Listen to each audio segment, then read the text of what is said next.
Good morning, students. Today we shall cover our chapter number 5, acid, bases and salt in this video. As we have completed the explanation part, so here I am giving a quick sum up of the chapter. So in this chapter you have already studied that all the edible substances have different tastes. Some are salty in nature, some are bitter in taste, some are sour in taste and some are sweet in taste.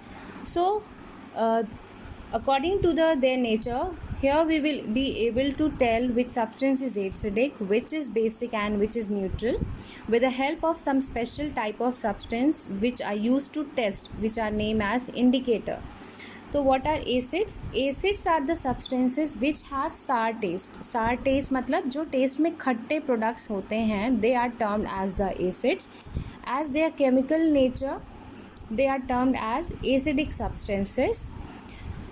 The acids which are present in your fruits, for example, if you have tasted orange, that is quite sour in taste. The lemon is also sour in taste. Tamarind is also sour in taste.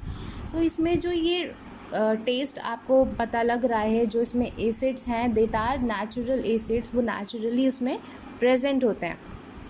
Then what about baking soda? Baking soda जो होता है, अगर आप उसे touch करोगे तो it is quite सोपी in touch. आप उसको टच करोगे तो स्लिपरी होगा. And if you taste it is not sour in taste, it is bitter in taste. Bitter मतलब कड़वा होता है इन टेस्ट में. तो substances which are bitter in taste and feel soapy on touching, मतलब अगर आप उसे टच करोगे तो it can feel slippery between your fingers. Such substances are termed as bases. The nature of such substance is said to be basic. Now, यहाँ पे एक question दिया हुआ है, do not taste anything unless asked to do so. Do not touch anything unless asked to do so. Now अगर हम बात करते हैं कि if you are given any substance and you are told कि taste it and tell whether it is acidic और basic. Testing every substance quite be harmful, as हमें नहीं पता है कि उसमें मे बी पॉइजनस हो सकता है. So there are some special kind of indicators which tell us whether the substance is acidic और basic in nature without testing it. हम कुछ पर्टिकुलर टेस्ट करते हैं and we get the results accordingly. So special type of substances are used to test whether a substance is acidic or basic in nature. These substances are known as indicator. तो ये जो substances हैं जिन्हें use किया जाता है to test whether the substance is acidic or basic in nature, इन्हें हम कहते हैं indicators. ठीक है, ये indicators क्या करते हैं? They change their color in the solution. अगर हम उसे किसी solution को टेस्ट करने में यूज़ करेंगे तो it will change its color accordingly. Some natural indicators which you will study in this chapter are turmeric, haldi, litmus. Litmus is obtained from a plant called lichen, जिसके बारे में आप अभी आगे पढ़ोगे. China rose is your gudhal, or you can say hibiscus, are some of the naturally occurring indicators. Now this table, I have told you all to learn this table as it is very important. It can come in your exams also. यहाँ पे आपको acids के नाम दिए हैं, किस में ये फाउंड होते हैं उनके नाम दिए हैं. सिमिलरली यहाँ पे बेसिस और फाउंड के नाम दिए हैं. It can come in your exam as give few examples of acid, और they can give the names of the acid and you have to tell कि किस में ये प्रेजेंट होता है. So natural indicators around us. Litmus जो हमारा पहला नेचुरल इंडिकेटर था. Litmus a natural dye. The most commonly used natural indicator is litmus. It is extracted from lichen.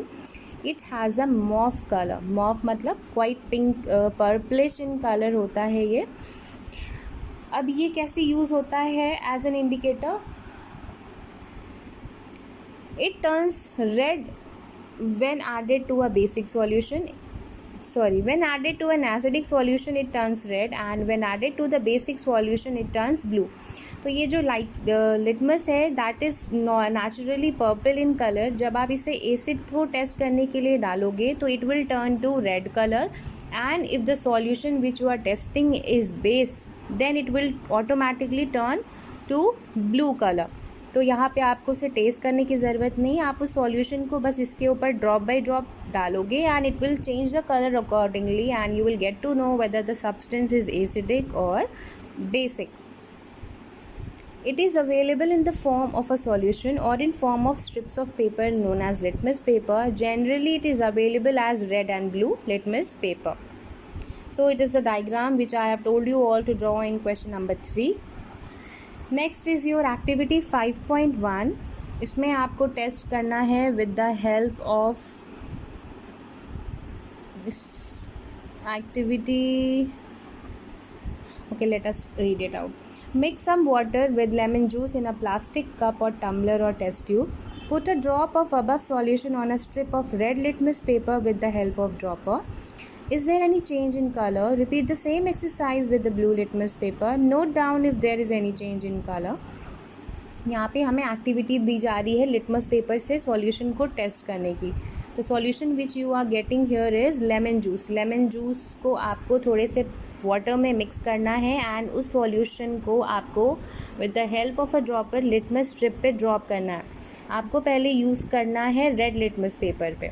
ठीक है, रेड लिटमस पेपर पे जब आप इसे ड्रॉप करोगे तो आपको देखना है कि वेदर वहाँ पे कोई चेंज इन कलर आया है या नहीं. फिर आपको सेम एक्सपेरिमेंट दोहराना है with the help of blue litmus paper. ठीक है, तो in case of red litmus paper there will be no change in colour. क्यों? क्योंकि एसिड क्या हो रहा है, एसिड को आपका लिटमस पेपर चेंज करता है इनटू रेड कलर. यहाँ पे जब आप ब्लू लिटमस पेपर यूज़ करोगे तो यहाँ पे आपको कलर चेंज दिखेगा. The blue litmus paper will turn into red colour. Here there will be no change in colour in case of red litmus paper. Same activity आपको बोला जा रहा है कि कुछ चीज़ें और दी हुई हैं, उनके ऊपर भी आप परफॉर्म कर सकते हो, like your tap water, detergent solution, soap solution, shampoo, जिसमें से जो आपको ईजिली घर में अवेलेबल है, you can test on it. The solutions which do not change the color of either red or blue litmus are known as neutral solution. These substances are neither acidic nor basic. अब कुछ substances ऐसे होते हैं जिनके ऊपर कोई असर नहीं होता है neither red litmus का nor blue litmus का. That means ये solution ना acidic होते हैं और ना ही basic होते हैं. Such substances और such solutions are termed as neutral solution. वो nature में neutral होते हैं. नेक्स्ट आपका इंडिकेटर है टर्मरिक. टर्मरिक को आप कैसे एक्टिविटी में यूज़ करोगे? You have to take a spoonful of turmeric. उसमें आप वाटर ऐड ऑन करोगे, उसका आप एक थिक सा पेस्ट बनाओगे. पेस्ट बना के you can either use it like this. आप एक कार्ड बना के उसे यूज़ कर सकते हो, और else you can paint a filter paper with yellow turmeric, और उसको सूख जाने के बाद उसको आप छोटे छोटे स्ट्रिप्स में कट कर सकते हो and you can use as a turmeric strip paper like you used your litmus paper. ठीक है, इसको भी आप बनाओगे, इसके ऊपर भी आप टेस्ट करोगे and you will see the change in colour. क्या चेंज इन कलर आ रहा है इन case of acid and in case of base. यहाँ पे एक टेबल थी जो मैंने आपको बता दी थी. लेमन जूस का जो चेंज आ रहा था, लेमन जूस का इफ़ेक्ट ऑन टर्मरिक सॉल्यूशन मैंने नो इफ़ेक्ट लिखवाया था. वाई? बिकॉज टर्मरिक सॉल्यूशन आपका ऑलरेडी येलो इन कलर है. तो लेमन जूस आप जब टर्मरिक वाली शीट पे ड्रॉप कर रहे होगे तो here no change in colour आएगा. क्यों? क्योंकि वहाँ पे येलो को वो येलो में कैसे चेंज करेगा? ये याद रखिएगा कि आपका टर्मरिक सॉल्यूशन है, it changes acidic substances to yellow colour and it changes basic solutions to red colour. Okay, next is your China rose as an indicator. China rose को आप इंडिकेटर की तरह कैसे यूज़ कर सकते हो? You have to take some petals of China rose. उसे आप हॉट वाटर या वार्म वाटर में थोड़ी देर के लिए डिप कर दोगे. When the colour will change then you will get the indicator of your China rose. उसे भी आप यूज़ कर सकते हो और उससे भी कुछ चीज़ों पे आप अप्लाई करके देख सकते हो कि क्या चेंज इन कलर आ रहा है. Here you will come to know that the China rose changes basic solution to green color. It will change lemon juice, vinegar to dark pink color or you can say magenta color. That means bases को ये turn कर रहा है green color में और acids को ये turn कर रहा है dark pink और magenta color में. Next is your neutralisation. Neutralisation क्या होता है? न्यूट्रलाइजेशन इज़ अ फिनोमेना जिसमें कि रिएक्शन होता है between N acid and a base. इसमें आपका एंड प्रोडक्ट जो फॉर्म होता है that is salt and water along with the liberation of heat. इस केस में हीट इवॉल्व होती है. न्यूट्रलाइजेशन किया कैसे जाता है? एक आप यहाँ पे एक न्यू इंडिकेटर का यूज़ करोगे, दैट इज़ फेनोप्थिलीन। इसमें आप क्या कर रहे हो, पहले आप एक टेस्ट ट्यूब को फिल करोगे एसिड से, डाइल्यूट हाइड्रोक्लोरिक एसिड हम यहाँ पे यूज़ कर रहे हैं। The colour of hydrochloric acid is colourless. उसमें आप जब फेनोप्थिलीन डालोगे इट विल रिमेन कलरलेस, ठीक है। एक टाइम ऐसा आएगा जब आप उसमें ड्रॉप बाय ड्रॉप फेनोप्थिलीन उसमें डाल चुके होगे, देन आप उसको अच्छे से स्टिर करोगे ताकि पूरे टेस्ट ट्यूब में ये सॉल्यूशन मिक्सअप हो जाए। Phenolphthalein gets mixed up with the acid. उसके बाद आप इसमें sodium hydroxide drop by drop डालना ऐड करोगे। Sodium hydroxide is a base.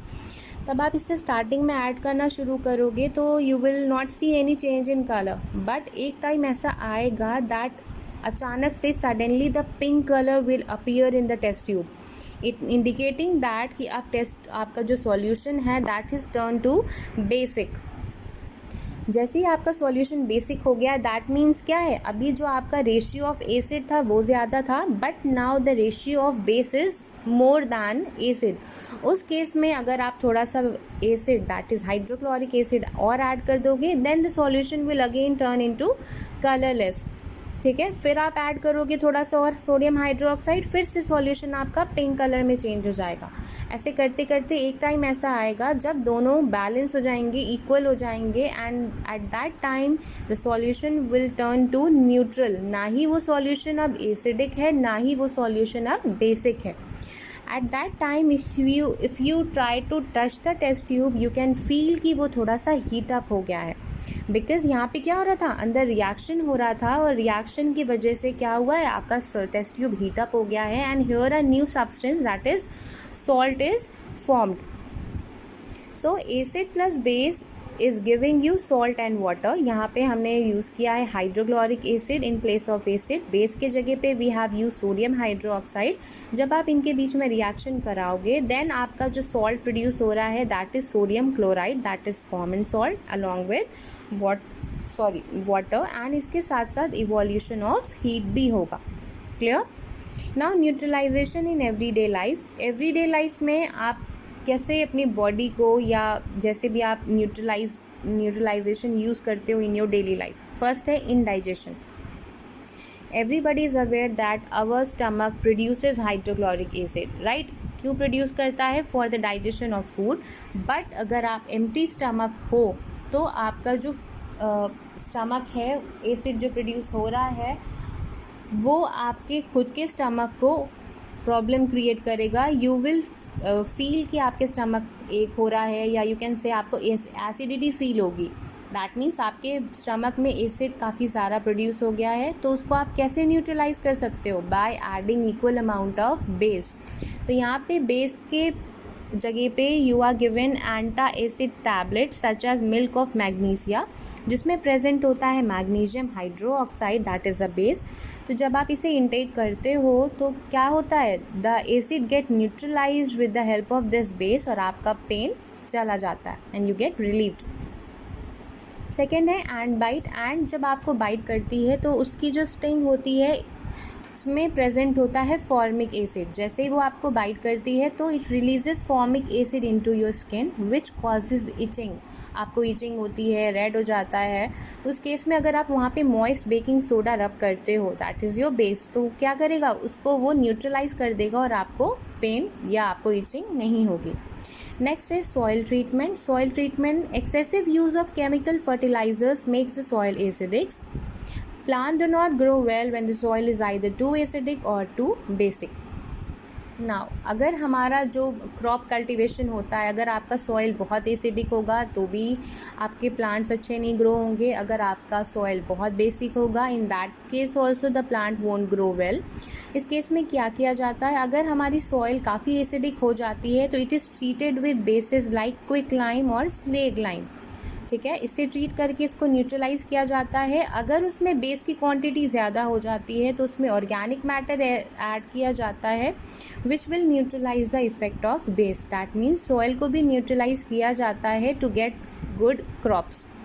Next is your factory waste. Everybody is aware that factory में बहुत सारे केमिकल यूज़ होते हैं एंड अगर उस केमिकल को आप ड्रेन आउट कर देते हो डायरेक्टली इनटू द रिवर्स और ओशंस तो क्या करेगा, वो जाके वहाँ पे जो आपके एक्वेटिक ऑर्गेनिजम्स हैं या एक्वेटिक प्लांट्स हैं उन्हें हार्म करेगा.